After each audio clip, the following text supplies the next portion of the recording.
Tour থেকে ঘুরে এসে দেখি বাইকের অবস্থা খুবই বাজে অবস্থা হয়ে পড়ে আছে। এটা হচ্ছে আমার রয়্যাল এনফিল্ড। এটা আমার পথ চলার সাথী বলতে পারেন। আমার স্বপ্নের বাইক রয়্যাল এনফিল্ড ক্লাসিক 350। আর 2-3 দিন পরে থাকার কারণে দেখি অবস্থা খুবই খারাপ, যার জন্য একটি ওয়াশে নিয়ে আসলাম আজকে। তো আমার বাইকটা হচ্ছে এখন ওয়াশ হচ্ছে, ফাইনালি কি লুকে আসে সেটাও কিন্তু আমি আপনাদেরকে দেখাবো।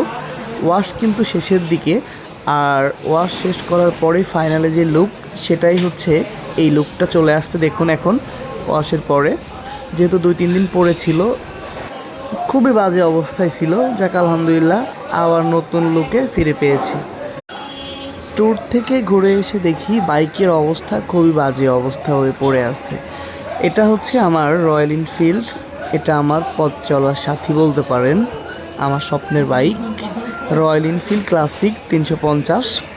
আর 2-3 দিন পরে থাকার কারণে দেখি অবস্থা খুবই খারাপ, যার জন্য একটি ওয়াশে নিয়ে আসলাম আজকে।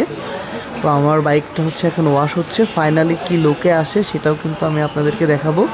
ওয়াশ কিন্তু শেষের দিকে, আর ওয়াশ শেষ করার পরেই ফাইনালি যে লুক সেটাই হচ্ছে এই লুকটা চলে আসছে। দেখুন এখন ওয়াশের পরে, যেহেতু 2-3 দিন পরে ছিল, খুবই বাজে অবস্থায় ছিল, যাক আলহামদুলিল্লাহ আবার নতুন লুকে ফিরে পেয়েছি।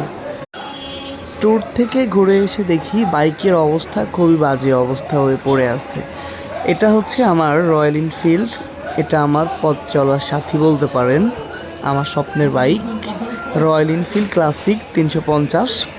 আর 2-3 দিন পরে থাকার কারণে দেখি অবস্থা খুবই খারাপ, যার জন্য একটি ওয়াশে নিয়ে আসলাম আজকে। তো আমার বাইকটা হচ্ছে এখন ওয়াশ হচ্ছে, ফাইনালি কি লুকে আসে সেটাও কিন্তু আমি আপনাদেরকে দেখাবো। ওয়াশ কিন্তু শেষের দিকে, আর ওয়াশ শেষ করার পরেই ফাইনালি যে লুক সেটাই হচ্ছে এই লুকটা চলে আসছে। দেখুন এখন ওয়াশের পরে, যেহেতু 2-3 দিন পরে ছিল, খুবই বাজে অবস্থায় ছিল, যাক আলহামদুলিল্লাহ আবার নতুন লুকে ফিরে পেয়েছি।